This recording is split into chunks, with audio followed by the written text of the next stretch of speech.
यहां तो प्रेम विशेष है, यहां ज्ञान ज्ञान तो महाराज डुमडुमी की तरह बचता है। भाव आया, फिर क्या सुना मैं, तो मन में भाव आया, एक पद मैंने गाया, गोवर्धन वासी सांवरे तुम बिन रहो न जाए। उस पद की 3 दिन तक व्याख्या करूं, ऐसा मन में भाव आया। लेकिन बंधुओं, वो पद जो है वो विरह का पद है। उस पद को कैसे गाया? श्री चतुर्भुज दास जी महाराज, भगवान श्रीनाथ जी जब ब्रज में विराजते थे 500 वर्ष पहले, तो उनके अष्ट सखा थे। उन अष्ट सखाओं में एक सखा थे श्री चतुर्भुज दास जी। तो श्रीनाथ जी एक बार गोसाई जी का घर था मथुरा में, तो मथुरा में उनके घर पर कुछ दिन सेवा पाने के लिए श्रीनाथ जी विराजे। तो मथुरा जब श्री गिरिराज जी गए, तब चतुर्भुज दास जी रोज गिरिराज जी पर जाते और गिरी कंदरा में ढूंढते, बोले कन्हैया कहाँ चले गए, हे श्याम सुंदर कहाँ चले गए, हे श्रीनाथ जी कहाँ चले गए। तब किसी ग्वारिया ने बताया, बोले श्रीनाथ जी तो मथुरा चले गए, गोसाई जी के घर पर विराज रहे हैं, 3-4 दिन में लौटेंगे। तो इतना विरह हुआ चतुर्भुज दास जी को कि जिनको देखे बगैर एक पल भी हमको त्रुटिर युगायते त्वाम पश्यताम, एक पल भी हमारे लिए 3 युग के समान जिनको देखे बगैर बीतता है, मैं उनके बगैर 3 दिन कैसे जीऊंगा। तब उन्होंने गिरी कंदरा पर बैठ करके ये पद गाया, दर्शन को नैना तपे, वचन सुनन को मिलवे को हियरा तपे, हिय के जीवन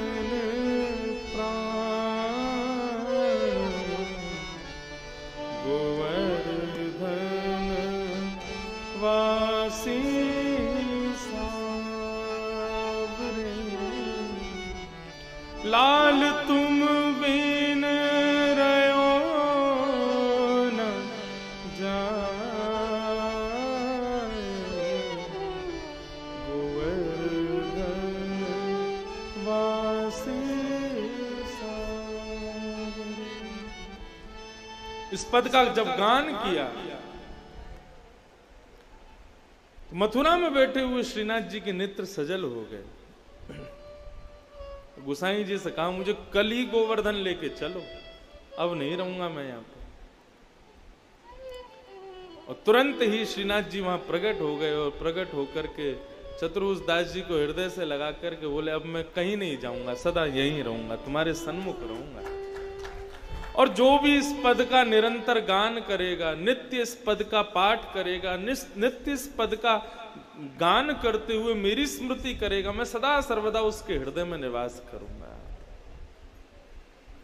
तो ये पद का भाव आया कि इस पद की व्याख्या करूं, लेकिन इस पद में इतना विरह है, इतना विरह है कि 3 दिन तक हमारे आंसू ही नहीं रुकते। मैंने कि साईं का जन्मोत्सव और हम रोवें, ऐसा भाव क्यों रखें।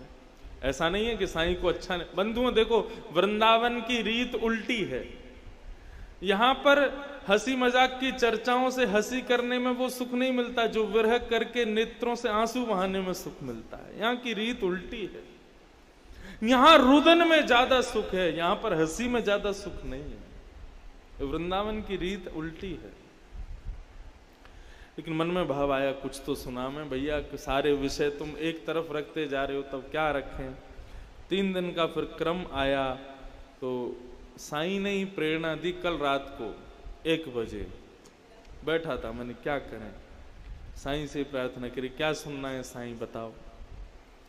तब साईं ने आज्ञा की कि हमारे उत्सव में जितने पधारे वैष्णव जन हैं, ये उत्सव करते करते करते करते हमारी गोद में बैठे राघवेंद्र सरकार किशोरी जी हमारी गोद में बैठे ठाकुर जी श्री लाडली जी का साक्षात्कार हो जाए इनको, ऐसा कोई भाव बताओ। श्रीमद् भागवत में ऐसा भाव वर्णन करते हैं श्री प्रहलाद जी महाराज, और उस भाव का नाम है नवदा भक्ति। तो मन में भाव आया, 3 दिन की कथा है, 3 भक्ति रोज कहेंगे तो 3 दिन में 9 भक्ति हो जाएंगी। तो नवदा भक्ति का भाव, और इस नवदा भक्ति में सब आ जाएंगे, हाथी के पांव में सबके पांव, सब ही इसमें आ जाएगा। भागवत भी आ जाएगी, राम कथा भी आ जाएगी, गोवर्धनवासी पद भी आ जाएगा, और भी जितने भाव हैं सब इसी भाव में आ जाएंगे। नवदा भक्ति से परे कोई नहीं। तो बंधुओं, हम लोग अब आगामी 3 दिनों में 9 सिद्धियां चढ़ने वाले हैं। कौन कौन सी 9 सिद्धियां हैं, ध्यान पूर्वक सुनिए। पिछली वर्ष क्या विषय था, किस किस को याद है? पिछली साल आए कौन कौन थे, हाथ ऊपर करना जरा। अरे बहुत कम लोग, 4 लोग तो नहीं थे, बहुत भीड़ थी यहां। तो परिकर बदल गया क्या सारा? पिछली साल वाले अब इस बार छुट्टी पे हैं। अच्छा आगे आएंगे, हाँ बट गया है। चलो, पिछली साल हमारा विषय था दशकम धर्म लक्षणम, धर्म के 10 लक्षण, और इस बार हमारा विषय है भक्ति की 9 सिद्धियां। पिछली साल हमने धर्म को जाना, धर्म किसे कहते हैं। जब धर्म का ज्ञान हो गया, अब भक्ति के मार्ग पर आगे चलेंगे। तो बंधुओं देखो, मैं एक अल्लड़ वक्ता हूं, अलमस्त वक्ता हूं, अपनी वाणी से कुछ भी कहता हूं। श्रीमद् भागवत में प्रहलाद जी महाराज ने 9 भक्ति बताई, लेकिन मैं अपनी मनोभाव से कहूं, किसी को विद्वान को कटाक्ष लगे तो ऐसा नहीं, मैं अपनी कोई विद्वत्ता नहीं बता रहा हूं, केवल अपने मन का भाव कह रहा हूं। 9 सिद्धियां चढ़ने के बाद ऐसा तो नहीं कि 9वीं सिद्धि पर ठाकुर जी खड़े मिलेंगे, ऐसा नहीं। 9 सिद्धियों के बाद में एक दरवाजा मिलेगा, और वो दरवाजे के पीछे ठाकुर जी बैठा। ठाकुर जी कुंज में बैठे हो, बढ़िया सिंहासन पर बैठे हो, ऐसा भाव हो ना, सिद्धि पर थोड़ी खड़े होंगे। तो 9 सिद्धियां तो 9 भक्ति हैं, और 10वां जो वो दरवाजा है वो क्या है?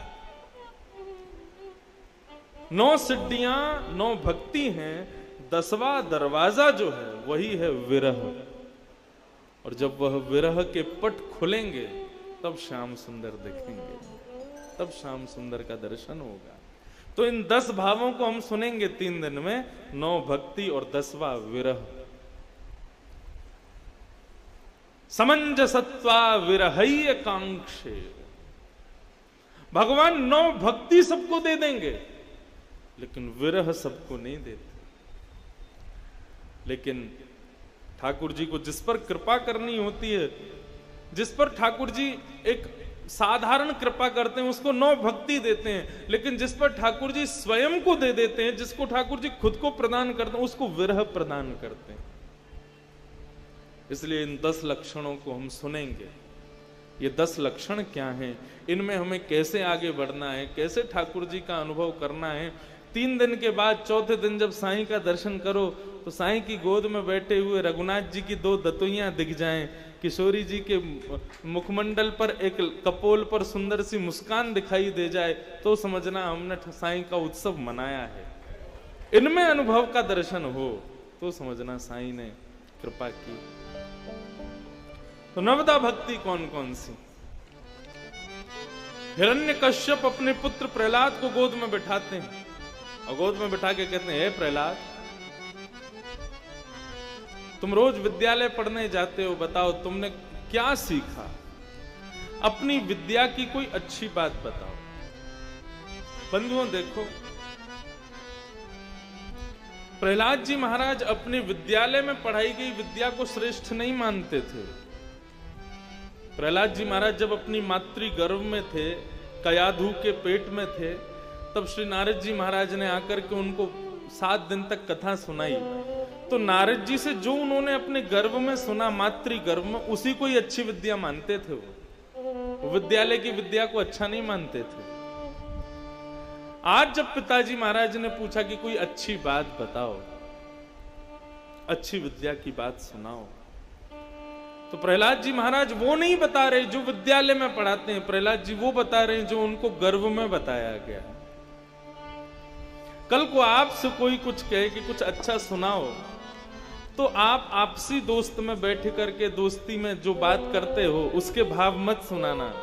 साईं के उत्सव में कथा में जो सुनकर के गए वो भाव सुनाना, तो समझना आप प्रहलाद के भाव में हो। प्रहलाद जी महाराज कहते हैं, पिताजी मैंने अच्छा ज्ञान क्या अर्जित किया मैं आपको बताना चाहता हूं।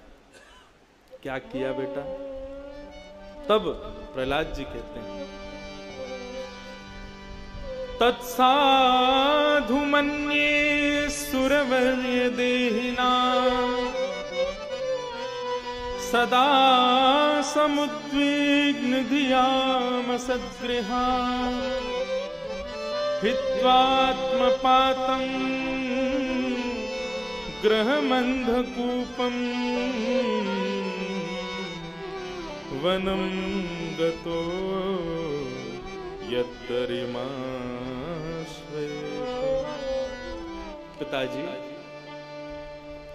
संसार एक अंधा कुआं है और इस अंधे कुएं में हम सब गिरते जा रहे हैं, सब गिर रहे हैं। कौन नहीं गिर रहा है? हमारे घर के बाहर गली से यदि कोई अर्थी पर शव को लेकर के जा रहा होता है, उस शव को देख करके हम मनी मन विचार करते हैं, हे भगवान इसको सदगति प्रदान हो, हे भगवान इसको सदगति देना। लेकिन उस सदगति के भाव के बाद भी हम अपने लिए क्या सोचते हैं?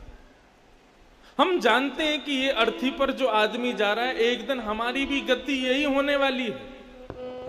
ये अपने साथ कुछ भी नहीं लेके गया, अपनी पत्नी को भी छोड़ गया, परिवार को भी छोड़ गया, बच्चों को भी छोड़ गया, धन को भी छोड़ गया, सबको छोड़ करके अकेला अर्थी पर जा रहा है।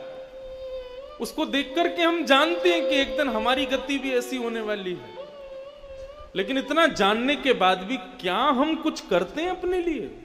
हम कुछ नहीं करते पिताजी। हम जानते हैं कि हमारी मृत्यु आने वाली है, लेकिन उस मृत्यु के लिए हमने क्या किया? कुछ नहीं किया। इसलिए पिताजी मैं ऐसा मानता हूं, इस संसार रूपी अंधे कुएं में गिरने से बचो, उससे पहले वनम गतो, वन जाकर के, वृंदावन जाकर के, ठाकुर जी के निज धाम जाकर के अपने अंतिम मृत्यु को श्रेष्ठ बनाना चाहिए। अपने पिताजी से प्रहलाद जी कहते हैं। और तब नवदा भक्ति का वर्णन करते हैं श्री प्रहलाद जी महाराज। गिनिएगा, याद रखिएगा 9 भक्तियों को। श्रवणम कीर्तनम विष्णु, स्मरणम पाद सेवनम, अर्चनम वंदनम दास्यम, सख्य आत्म निवेदनम। ये 9 भक्ति। भैया इनमें से कोई एक मॉनिटर ऐसे घुमा दो तो एक आवाज आ जाए। ये वाला मॉनिटर भैया इधर घुमा दो। हाँ, इसमें आवाज आ रही है? ठीक। और इधर हमारी तरफ।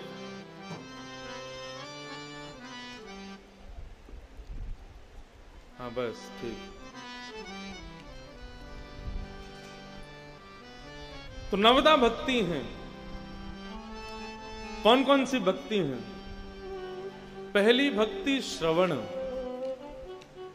दूसरी भक्ति कीर्तन, तीसरी भक्ति स्मरण, चौथी भक्ति चरण सेवा पाद सेवनम, पांचवी भक्ति अर्चनम भगवान की अर्चना करना। 1 2 3 4 5। छठवीं भक्ति वंदनम वंदना करना। 7वीं भक्ति दास्य ठाकुर जी के दास बन जाना। 8वीं भक्ति सख्य ठाकुर जी के प्रति सखत्व भाव। और 9वीं भक्ति आत्मनिवेदनम अपना सब कुछ ठाकुर जी को अर्पित कर देना। अर्पित करने का मतलब क्या है? अपना सब कुछ ठाकुर जी को देने का मतलब क्या है? स्वामी श्री राम सुखदास जी महाराज कहते हैं ठाकुर जी को अपना सब कुछ देने का मतलब यह नहीं है कि गाड़ी की चाबी ठाकुर जी के चरणों में रख दो, अपनी तिजोरी की चाबी ठाकुर जी के चरणों में रख दो, अपने घर का सब कुछ ठाकुर जी के चरणों में रख दो। ये ठाकुर जी के प्रति आत्मनिवेदन नहीं है। आत्मनिवेदन क्या है? हमारे गोवर्धन की परंपरा में कहते हैं रसिक प्रीतम हित चित की बातें श्री गिरधारी जी सो कहिए, तलहटी गोवर्धन की रही। अपने मन की जो बात है, अपने मन के जो उद्गार हैं, वो ठाकुर जी से कहना। आपके साथ अच्छा हो रहा है, बुरा हो रहा है, सुखद हो रहा है, दुखद हो रहा है, जो कुछ भी हो रहा है, सब ठाकुर जी के सामने बैठ करके, जैसे आप अपनी माँ को बताते हो, पत्नी को बताते हो, बच्चों को बताते हो, मेरे साथ आज क्या हुआ, मेरे साथ आज ऐसा हुआ, वो सब पत्नी बच्चे माँ को ना बता करके कमरा बंद करके ठाकुर जी को बताओ। लाल जी आज पता है क्या हुआ, ऐसे करके बातें करो। ये आत्मनिवेदन ठाकुर जी को बहुत प्रिय है। मैं अपनी कथा में कहा करता हूं, जो लोग गोवर्धन जाओ, गिरिराज जी की परिक्रमा करो, दूध की धार लगाओ, सब करो, लेकिन जब परिक्रमा आदि से निवृत्त हो जाओ ना, तो गिरिराज जी के पास जाकर के रज में बैठ जाओ, एकांत में, किसी को मत लेके जाओ, और फिर रज में बैठ करके फिर गिरिराज जी से बातें करो। अपने आत्मनिवेदन, रसिक प्रीतम हित चित्त की बातें गिरधारी जी सो कहिए। ये नियम है गोवर्धन का। ठाकुर जी को अपने मन की बात बताओ, सुनाओ, उससे ठाकुर जी प्रसन्न होते हैं, उससे ठाकुर जी आनंदित होते हैं, उससे ठाकुर जी को सुख मिलता है। तुम अपना मान करके सब कुछ कहो ठाकुर जी से, वो प्रसन्न होते हैं उस बात से। आत्मनिवेदन। तो ये 9 सोपान हैं, 9 सिद्धियां हैं। इन 9 सिद्धियों पर हम चलेंगे। तो प्रथम भक्ति कौन सी है? श्रवण, सुनना। जाने बिन न होए परतीति, बिन परतीत होत नहीं प्रीति। जब तक आप जानोगे नहीं, तब तक आपकी ठाकुर जी से प्रीति नहीं होगी।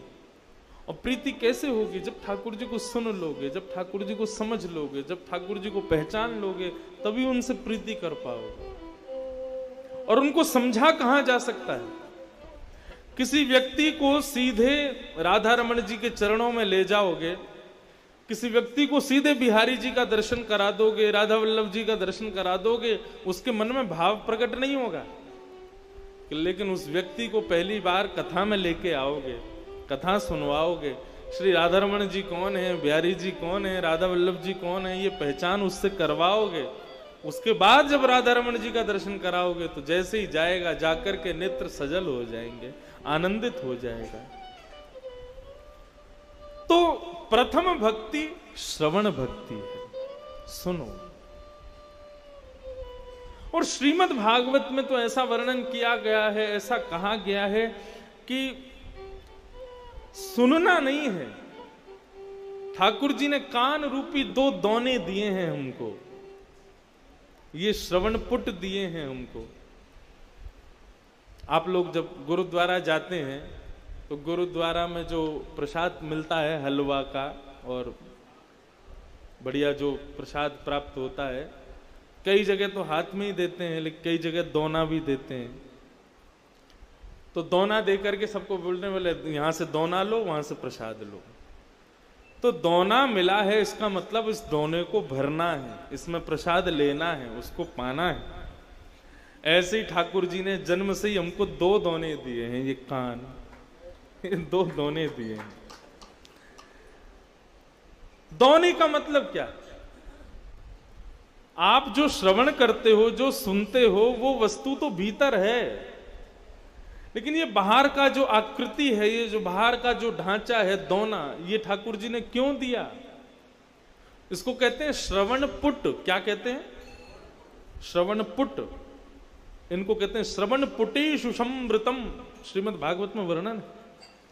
ये श्रवण पुट भगवान ने दिए हैं, श्रवण रूपी दोने भगवान ने दिए हैं। अब इस दोने में क्या भर के पियोगे? कोई इस पात्र में मद्य भर करके पी रहा है, कोई इस पात्र में साधारण वस्तु भर करके पी रहा है, लेकिन कोई इस पात्र में राम रस, कृष्ण रस, राधा रस, साईं रस, उनको भर करके पी रहा है। कोई इन कानों में संसारी चर्चाओं को सुनकर के आनंदित होता है, कोई इन कानों से संसार की फालतू बकवादों को सुनकर के आनंदित होता है। लेकिन इन कानों का सौभाग्य कब होगा? जब इन कानों से ठाकुर जी की सुंदर चर्चा सुनकर के इन कानों को तृप्त करो, उसमें सुंदर रस भर करके पियो। सुनो नहीं, कथा सुनने का विषय नहीं है, कथा पीने का विषय। कानों से पियो। सुनी हुई वस्तु की विस्मृति हो सकती है, लेकिन पी हुई वस्तु असर जरूर करती है। मदिरा का नाम सुनने से, शराब की नई नई ब्रांड हैं, उनके नाम सुनने से नशा नहीं होगा, पीने से नशा होगा।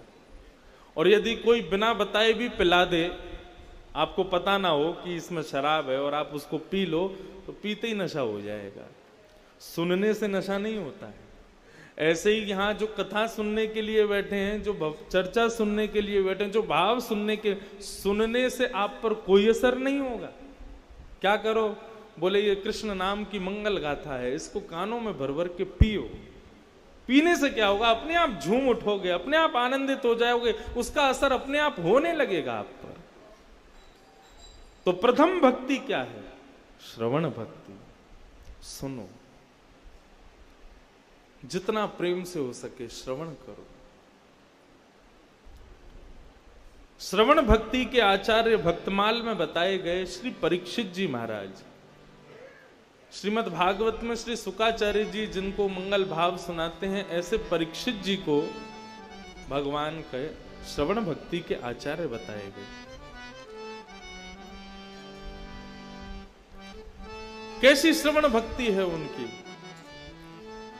श्रवण रसिक कहीं सुने ना परीक्षित से, जो पान हूं करत लागी कोटि गुण प्यास। भक्तमाल जी में कहते हैं श्री नाभाजी महाराज, परीक्षित जी कैसे रसिक हैं सुनने के?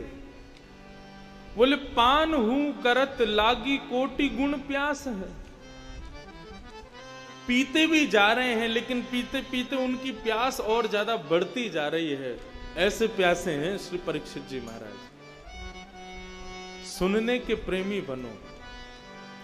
अगर तुम अच्छे श्रोता बन पाओगे तो ठाकुर जी की कथा के कीर्तन के अच्छे वक्ता भी बन पाओगे।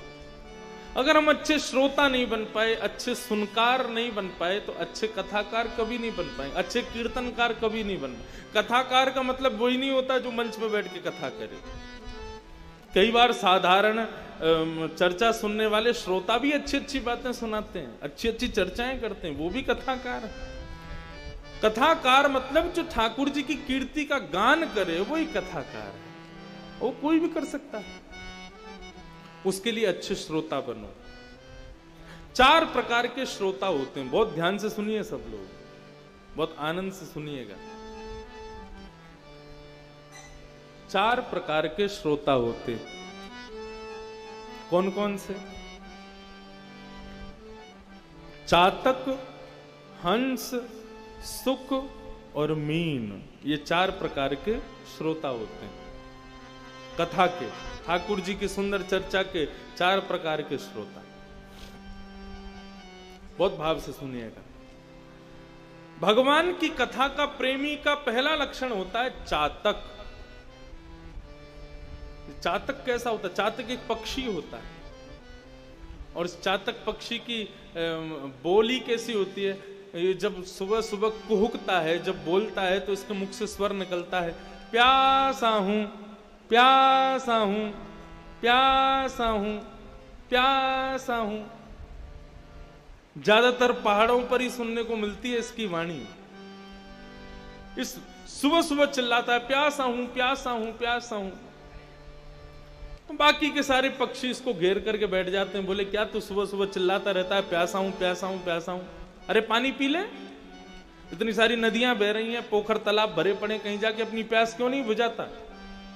तो चातक पक्षी क्या कहता है, नदी मेरी प्यास नहीं बुझाएगी, ये तालाब मेरी प्यास नहीं बुझाएंगे, तो तेरी प्यास कैसे बुझेगी।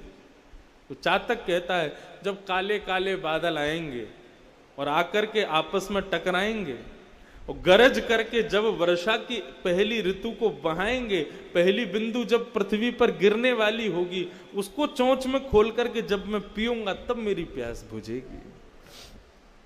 मैं उसका प्यासा हूं, मुझे उसकी प्यास है। मैं साधारण नदी पोखर तालाब के जल से अपनी प्यास नहीं बुझा सकता। ये चातक पक्षी का लक्षण होता है। ठाकुर जी की कथा का प्रेमी, संतों की चर्चा, साईं की चर्चा, रघुनाथ जी की चर्चा का प्रेमी चातक के जैसा होना चाहिए, श्रोता चातक के जैसा होना चाहिए। कैसे? कोई उसको कहे कि चल कमरे में बैठ करके हम तेरे को कोई बढ़िया जोक सुनाते हैं, या बढ़िया तेरे को कोई फिल्म दिखाते हैं, या बढ़िया कोई तेरे को कार्यक्रम दिखाते हैं जिससे तेरा मन ठीक हो जाए, कपिल शर्मा का शो दिखा देते हैं। इस प्रकार के दुनिया भर के प्रलोभन जो आपको प्रदान करे, उन प्रलोभनों के प्रति आप चातक वृत्ति रख के बोलो, मेरे मन के भाव को कोई पिक्चर दूर नहीं कर पाएगी, कोई शो दूर नहीं कर पाएगा, ये संसार की सुंदर सुंदर चर्चाएं मेरे मन के भाव को दूर नहीं कर पाएंगी, मेरे मन को शांति नहीं दे पाएंगी। बोले कैसे शांति मिलेगी? बोले वृंदावन में किसी वक्ता की सुंदर कथा में ले जाकर के बिठा दो, वहां जब उनके मुख से निश्चित ठाकुर जी की मंगलमयी कथा सुनूंगा तब मेरी प्यास बुझेगी। ये श्रोता का पहला लक्षण है। क्या? चातक। ऐसा प्रेमी हो कथा सुनने का। साईं ऐसे प्रेमी है। लेकिन साईं के दरबार में आकर के पिछली साल मैंने एक नई बात सीखी। पिछली साल जब मैं आया था तो यहां कथा गाने के बाद में प्रसाद पाने जाता था भीतर। उसके लिए तो एक साल से इंतजार कर रहा हूं मैं, कब खाने को मिले बढ़िया।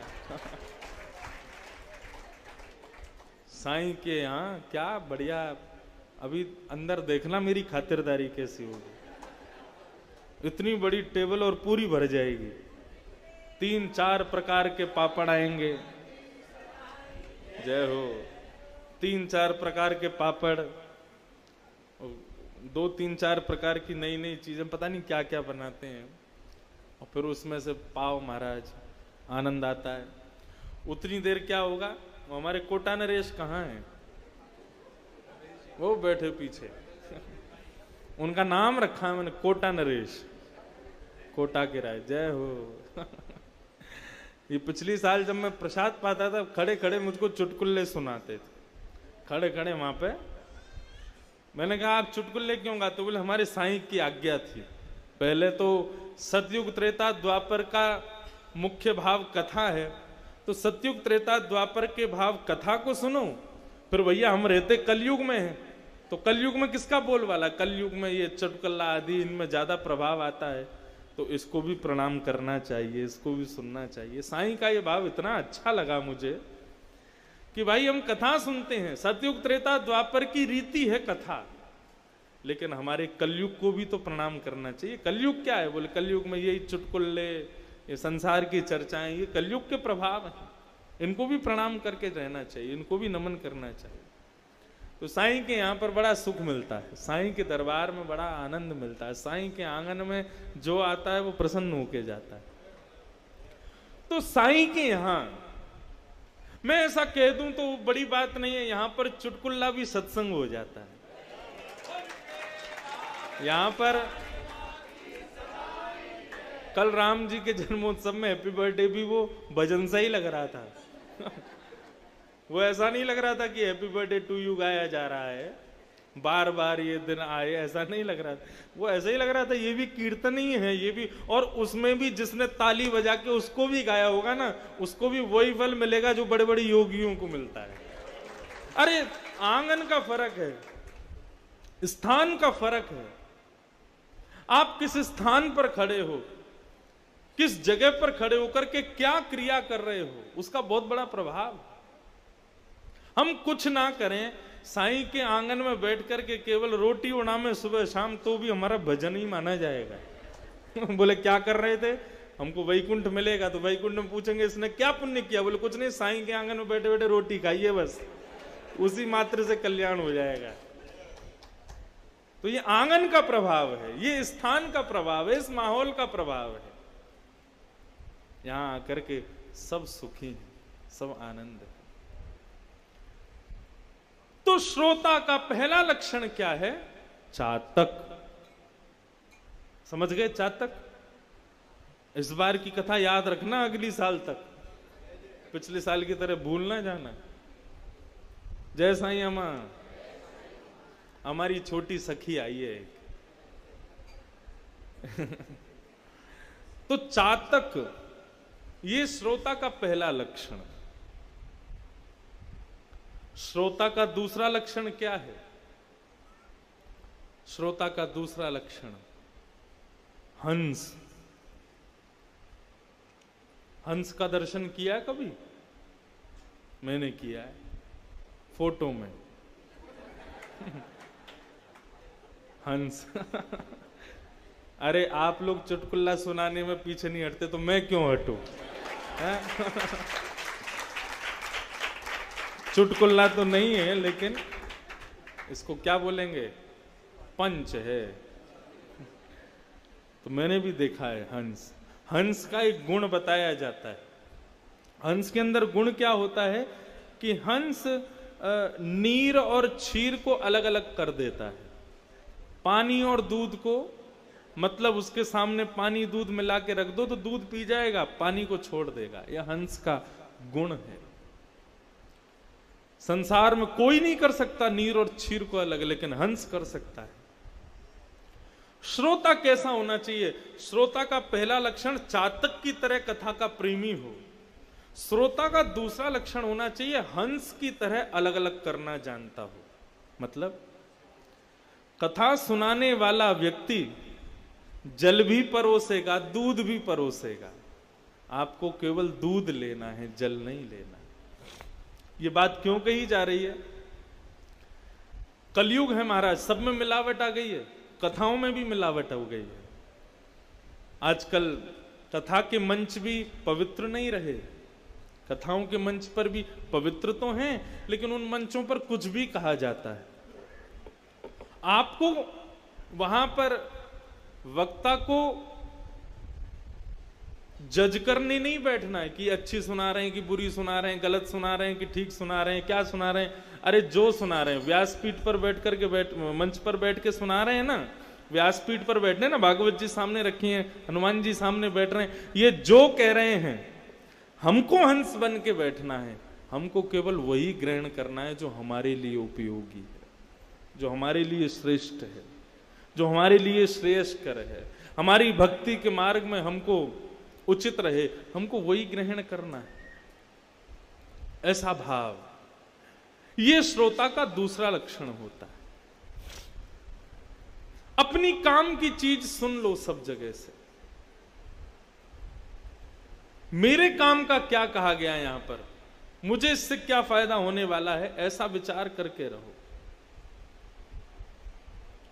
तो श्रोता का दूसरा लक्षण कैसा होता है? हंस।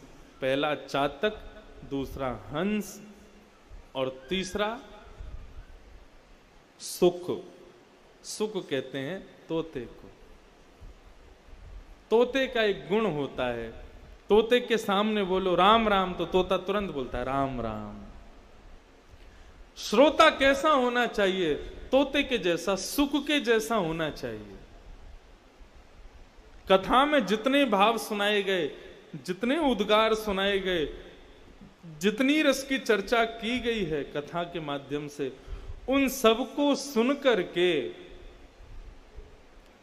जो कथा में नहीं आ पाए हैं, जो कथा नहीं सुन पाए हैं, जो हमारे घर पर बैठे हैं, जिनका फोन आ रहा है, उनको बैठा करके वो सब भाव सुना दे, ये श्रोता का तीसरा लक्षण है। चातक, हंस, सुख, और चौथा लक्षण मीन। मीन कहते हैं मछली को। मछली का लक्षण कैसा है? आप मछली को जाकर के प्रार्थना करो, हे मछली तू नदी छोड़ दे। मछली बोले तो कहां ले चलोगे? बोले अरे नदी में तो जल है, जल तो सस्ता होता है, जल से भी महंगा होता है दूध। चल मैं तुझको दूध के सागर में रखूंगा। मैंने बढ़िया घर में एक बढ़िया स्विमिंग पूल बनवाया, उसमें दूध भरवा दूंगा बहुत सारा, उसमें रहे तू जा करके। जल तो सस्ता है, दूध महंगा है। आप मछली को दूध का प्रलोभन देकर के जल से निकाल करके दूध में डाल दोगे, क्या होगा?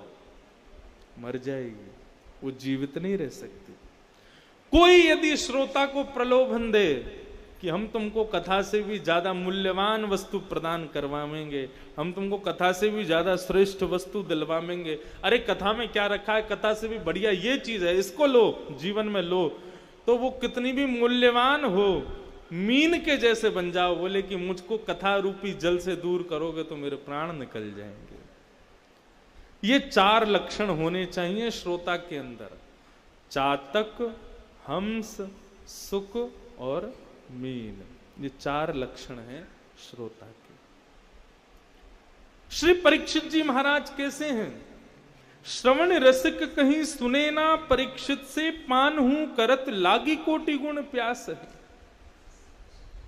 परीक्षित जी महाराज कैसे श्रोता हैं? बोले सुनते जा रहे हैं कथा, और सुनते सुनते और उद्गार प्रकट कर रहे हैं, और सुनाओ और सुनाओ और सुनाओ, मेरा मन अभी पूरा नहीं हुआ, और सुनाते रहो प्रभु, मुझे निरंतर सुनाते रहो, मेरी प्यास पूरी नहीं हो रही है। ये श्रोता का लक्षण। ऐसे श्रोता बनो। ये है श्रवण भक्ति। श्रवण भक्ति के आचार्य बनो।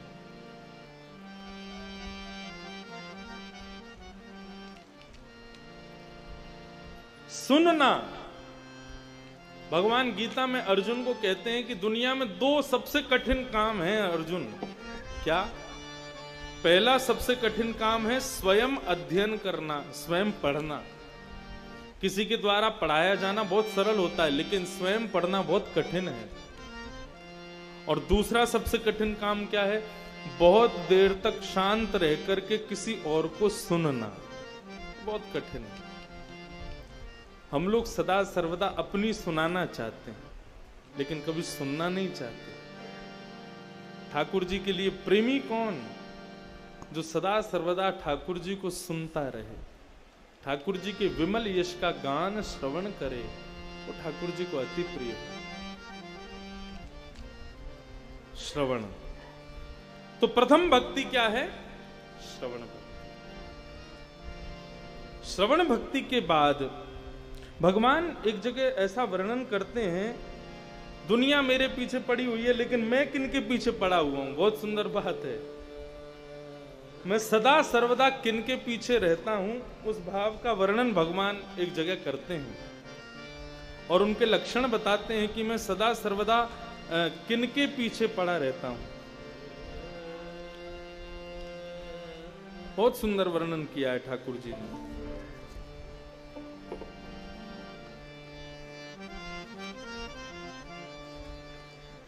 उनमें एक लक्षण श्रवण भक्ति का भी है। जो श्रवण भक्ति में उन्मत्त रहते हैं, भगवान कहते हैं मैं सदा सर्वदा उनके पीछे ही रहता हूं, सदा सर्वदा उनके अनुगमन करता हूं।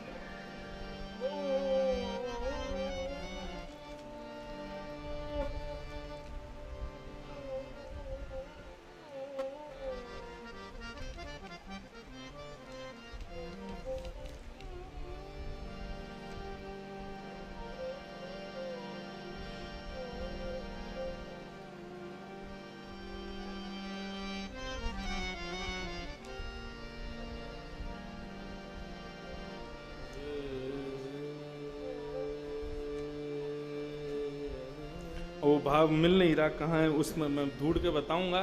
ठाकुर जी कहते हैं मैं सदा सर्वदा किनका अनुगमन करता हूँ। लोग मेरे पीछे रहते हैं, लेकिन मैं किनके पीछे रहता हूँ, वो इतना सुंदर भाव है। उस भाव में ठाकुर जी श्रवण भक्ति को विशेष बताते हैं, मैं किनका अनुगमन करता हूँ। उसमें एक अर्थ, एक शब्द भगवान कहते हैं शांतम। बहुत बोलने वाला व्यक्ति मुझे प्रिय नहीं है। जो बहुत देर तक शांत रहता हो ऐसा व्यक्ति मुझे अति प्रिय है। साईं सदा सर्वदा शांत विराजते हैं। बिहारी जी सदा सर्वदा अपने मंदिर में शांत विराजते हैं। श्री राधा वल्लभ जी शांत विराजते हैं। क्यों? क्योंकि हम अपनी बताने से कभी फुर्सत नहीं होते, अपनी अपनी बताते रहते हैं, हमारा ऐसा हमारा ऐसा। इसलिए ठाकुर जी शांत खड़े रहते हैं। बोले जब तुम शांत हो जाओगे, अपनी बताना बंद कर दोगे, उसी दिन बिहारी जी का दर्शन करने जाओगे तो ठाकुर जी शांत नहीं दिखेंगे, ठाकुर जी बोलते हुए दिखेंगे। हम सदा अपनी कहते हैं, अपनी सुनाते हैं, इसलिए ठाकुर जी शांत हैं। यदि किसी दिन शांत भाव से जाएं, अपनी एक वृंदावन का एक भक्त था, उसको सब अलवेला कहते थे वृंदावन में। उसको नाम ही पड़ गया था अलवेला। तो बंधु वो रोज बिहारी जी का दर्शन करने जाता था अपने सब मित्र मंडली के साथ में, वृंदावन में रहता था। बिहारी जी का दर्शन करने के लिए नित्य जाता तो सारे उसके सखा दर्शन करते। सखा मतलब सब भजनानंदी थे, अलग अलग कुटियाओं से सब एक जगह मिलते और फिर बिहारी जी का दर्शन करने जाते। बहुत वर्षों तक बिहारी जी ने उसको दर्शन दिया, लेकिन एक दिन एक अचंबा हुआ। जैसे ही बिहारी जी का दर्शन करने के लिए गया तो बिहारी जी में बार बार पर्दा आता है, तो पर्दा आया हुआ था। दर्शन करने के लिए सब खड़े थे। जैसे ही पर्दा हटा सब कहने लगे श्री वृंदावन बिहारी लाल की। उसके संग जो बाकी के भजनानंदी संत थे वे भी सब कहने लगे वृंदावन बिहारी लाल की जय। लेकिन उसने नहीं कहा। वो सामने जब देख रहा था तो बिहारी जी जब बाहर विराजते हैं तो बगल में सखियां चंवर ववर लेके सब खड़ी रहती हैं। चांदी के सिंहासन रहता है, सब फूल बंगला बना रहता है। फूल बंगला है, सिंहासन है, सखियां हैं, लेकिन बिहारी जी उसको नहीं दिख रहे थे। अगल बगल वालों को बोला, बोले तुम जय जयकार क्यों बोल रहे हो? बोले अरे बिहारी जी के दर्शन तो जय जयकार से ही होते हैं। उसने आंख मीड़ करके देखा, बोले बिहारी जी बैठे हैं सामने। बोला अरे दिख तो रहे सामने, तू दर्शन क्यों नहीं कर रहा है? और वो कैसे कहे सबसे कि मुझे दिख ही नहीं रहे हैं। वो मनी मन विचार करने लगा, अपनी आंखें मीड़ने लगा, क्या हो गया मुझे, ठाकुर जी दिख क्यों नहीं रहे हैं? चला गया। रात भर सोया नहीं, कुछ खाया नहीं, कुछ पिया नहीं। यमुना जी से प्रार्थना करता है कि हे यमुना मैया, मुझसे कोई अपराध है गयो जो ठाकुर जी मुझको दर्शन नहीं दे रहे? किसी से कह भी नहीं सकता, क्योंकि यदि किसी से जाकर के कहा तो सब लोग मेरा आश्चर्य करेंगे, लोग मेरी बात बनाएंगे, पूरे वृंदावन में हल्ला मच जाएगा। शाम को प्रणाम करके पुनः बिहारी जी का दर्शन करने के लिए गया। बोले कल पता नहीं क्या हुआ, मैं देख नहीं पाया हूँ, मुझसे कोई अपराध बन गया होगा, आज बिहारी जी दिखेंगे। दूसरे दिन जब पुनः गया, सबने दर्शन किए, कपाट खुलते ही सब जय जयकार करने लगे, वृंदावन बिहारी लाल की जय। उसने फिर देखा तो सामने फिर बिहारी जी नहीं दिखे, अकेला सिंहासन खाली। चिंता में पड़ गया, ब्लड प्रेशर हाई, पसीना पसीना हो गया। मुझसे क्या अपराध हो गया, बिहारी जी मुझे दिख क्यों नहीं रहे हैं? किसी को पता ना चले तो उनसे बड़े अलग ढंग से पूछता है, बिहारी जी की पोशाक बड़ी सुंदर है ना? तो बताते हैं हाँ आज तो पीली पोशाक पहनी है, हाँ देखो कमल की माला पहनी है, बिहारी जी का मुकुट कितना सुंदर लग रहा है, बिहारी जी की सुंदर देखो क्या छटा दिख रही है, गाल ऐसे चमक रहे हैं। सुन करके रोने लग जाता, बोले मुझे क्यों नहीं दिख रहे हैं? रात भर नहीं सोया, 2 दिन हो गए, ना सोया ना खाया ना पिया, कुछ नहीं, बस इसी चिंता में है कि बिहारी जी मुझे दर्शन क्यों नहीं दे रहे। तीसरे दिन सुबह वृंदावन परिक्रमा लगा करके आया, यमुना स्नान किया, ब्रजवासियों को प्रणाम करने लगा। अरे कोई अपराध हो गया हो तो हे बिहारी जी क्षमा करना। अपनी दोनों उंगलियों को मीड़ करके आज एक बार अपने ऊपर विश्वास करके तीसरा प्रयास करता है, आज यदि बिहारी जी दिख गए तो ठीक, नहीं तो प्राणों का त्याग कर दूंगा। जैसे ही मंदिर में प्रवेश किया, कपाट खुले, सबको बिहारी जी दिखे, उसको नहीं दिखे। तत्क्षण निकल गया। यमुना जल में अपने प्राणों का परित्याग करने का मन बना लिया। बोले जिस देह को बिहारी जी नहीं दिख रहे, उस देह को जीवित रख के क्या फायदा? जिस देह से, जिन कानों से कथा नहीं सुन सकते, जिन आंखों से दर्शन नहीं कर सकते, जिन नाक से ठाकुर जी के चरणों की सुंदर सुगंधी नहीं ले सकते, जिस जीव से ठाकुर जी का प्रसाद नहीं पा सकते, जिन पैरों से प्रदक्षिणा नहीं कर सकते, उस देह का मतलब क्या है रहने का? निकल गया, बोले आज प्राणों का परित्याग कर दूंगा। यमुना के किनारे जाकर के बैठ गया, हे यमुने मैया कृपा करो, मुझसे कोई अपराध है गया? मुझको याद है मैंने ऐसो कछु ना कियो, जाके भाव से ठाकुर जी मुझको दर्शन नहीं दे रहे हैं। यदि मेरा कोई अपराध है, बिहारी जी मुझको दर्शन नहीं दे रहे हैं, तो या दर्शन ना देनो तो एक प्रकार से मेरो वध के समान है, मैं आज अपने प्राण त्याग दूंगा। यमुना जल में प्रवेश करने लगा अपने प्राणों के परित्याग के लिए। तभी एक व्यक्ति वहां पर आया, उसको कुष्ठ रोग हो गया था, उसको एक रोग हो गया था, उसके पूरे शरीर पर, पूरे अंग पर, पूरे मुख पर दाने हो गए थे। उस व्यक्ति ने आकर कहा, अरे महाराज रुको, अपने प्राण मत त्यागो, यदि तुम चले गए तो मेरा बहुत बड़ा घाटा है जाएगा। बोला तुम्हारा क्या घाटा होगा? बोले बाहर तो आओ, मेरी बात तो सुनो। वो बाहर आए, उन्होंने कहा क्या बात है, क्या कहना चाहते हो? बोले महाराज मेरे को एक त्वचा का रोग हो गया है। बोले अच्छा, तो इसका इलाज करवाओ, मुझसे क्यों पूछ रहे हो? बोले कि मैंने इलाज करवाया लेकिन मेरा ये दूर नहीं हुआ। मैं वृंदावन आकर के रहने लगा, तभी एक संत ने मुझसे कहा कि भैया यदि तुमको अपना कुष्ठ रोग दूर करना है तो मैंने स्वप्न में तुमको देखा था, और स्वप्न में बिहारी जी ने मुझे प्रेरणा दी कि यदि मेरा भक्त अलबेला इसको कह दे, इसकी गुहार मुझसे लगा दे कि हे बिहारी जी इसका कुष्ठ रोग ठीक कर दो, तो ये ठीक हो जाएगा। अलबेला बोला ये कौन सी विचित्र बात बता रहे हो, तुमको रोग हुआ और मैं बिहारी जी से कहूं कि इसका रोग दूर कर दे, और बिहारी जी तुम्हारा रोग दूर कर देंगे? जो मुझे दर्शन नहीं दे रहे वो मेरी बात से तुम्हारा रोग कैसे दूर कर देंगे? बोले आपका क्या लग जाएगा, आपको केवल इतना ही तो कहना है बिहारी जी इसको ठीक कर दो, मैं ठीक हो जाऊंगा तो सब ठीक हो जाएगा, आप फिर जो चाहो वो कर लेना, इतना कहना ही तो है। उसने कहा ठीक है, तुम्हारी बात मान जाए तो बढ़िया है, मुझे तो दर्शन हो नहीं रहे बिहारी जी के। हे बिहारी जी मेरे से तो कोई अपराध हो गया, मुझे तो दर्शन दे नहीं रहे हो, लेकिन इस भक्त का भाव है यदि मैं कह दूंगा तो ये ठीक हो जाएगा, इसलिए मैं प्रणाम करके कहना चाहता हूं इस भक्त का कुष्ठ रोग ठीक कर दो। जैसे उन्होंने कहा इसका कुष्ठ रोग ठीक कर दो, उसके अंग के सारे रोग दूर होने लगे, एक एक करके उसका समस्त जो जितना भी उसके अंग पर जो भी पीड़ा थी सब दूर हो गई। भक्त देखकर के आश्चर्य करने लगा, मेरे को दर्शन नहीं दे रहे, 3 दिन से मुझे दर्शन जिनका नहीं हो रहा, वो मेरे एक बार कहने पर तुम्हारे रोग को दूर कर रहे हैं, मुझे समझ नहीं आ रहा ये हो क्या रहा है। इतने में सामने सांवरे सलोने श्री बिहारी जी महाराज प्रकट हो गए, प्रकट होकर के उसको दर्शन दे दिया। पहले तो दर्शन करके आनंदित हो गया, खूब रोया, बोले प्रभु मुझसे कोई अपराध हो गया जो मुझे दर्शन नहीं दिया, और ये सब क्या लीला है आपकी, मुझे एक बार बताओ, विस्तार से वर्णन करो, ये सब क्या हुआ है। बिहारी जी कितनी अच्छी बात कहते हैं। बिहारी जी बोलते हैं संसार के लोग मेरे मंदिर में आते हैं, सब कोई भी शांत नहीं रहता है, बोलते ही रहते, बोलते ही रहते, बोलते अपने सब कष्ट मुझको बताते हैं, किसी के परिवार में कष्ट, किसी के शरीर में कष्ट, किसी की मैया से दुखी, किसी कोई पत्नी से दुखी, कोई बच्चों से दुखी, सब कष्ट में हैं, सब मुझसे आकर के यही मांगते रहते हैं कि हे बिहारी जी कृपा करो,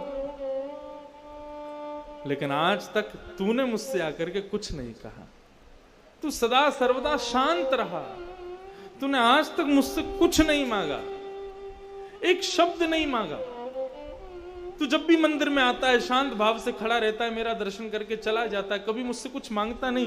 तू लोगों के मांगने से मेरे अंदर ऐसा भाव प्रकट हो गया, मैं केवल देना ही जानता हूं, उसके अलावा मेरे पास कुछ नहीं है। लेकिन अलवेला मेरे से आकर के कभी कुछ नहीं मांगता है, तो जो मुझसे कुछ नहीं मांगता ऐसे व्यक्ति को मैं दर्शन कैसे दूं? वो मुझसे कभी कुछ मांगता ही नहीं है, उसको दर्शन देने का तो मुझे अधिकार ही नहीं है। मुझे स्वयं पर एक ऋण जैसा लगता है तू कुछ मांगता नहीं है तो, क्योंकि संसार के लोग मांगते हैं, तू नहीं मांगता ना, इसलिए मुझे ऋण लगता है। ऐसा लगता है मुझ पर लोन चढ़ा दिया तूने, इसलिए उस ऋण से उऋण होना चाह रहा था मैं, इसलिए 3 दिन से भाग रहा था। ऋण मांगने वाले जब आते हैं तो ऋण देने वाला भाग जाता है। ऐसे ही तू रोज आता था तो मैं रोज चला जाता था कि इसका ऋण मुझ पर चढ़ा है, मैं कैसे दूर करूं उस ऋण को। लेकिन आज मैंने एक लीला करवाई। तू 3 दिन से रो रहा था मुझे दर्शन दो दर्शन दो, मैंने कि पहले तेरा ऋण चुकता होगा तभी तुझको दर्शन दूंगा। तो मैंने ऐसी योजना बनाई कि तेरे द्वारा कुछ तो मांगा जाए। तो इस कुष्ठ रोगी का कुष्ठ रोग दूर करने का भाव तूने मुझसे मांगा, तेरा ऋण उतर गया, मैंने तुझको दर्शन दे दिया। इसका मतलब 2 भाव में है। इसका मतलब ये मत समझना कि बिहारी जी से हम कुछ मांगेंगे नहीं तो बिहारी जी अदृश्य हो जाएंगे, नहीं।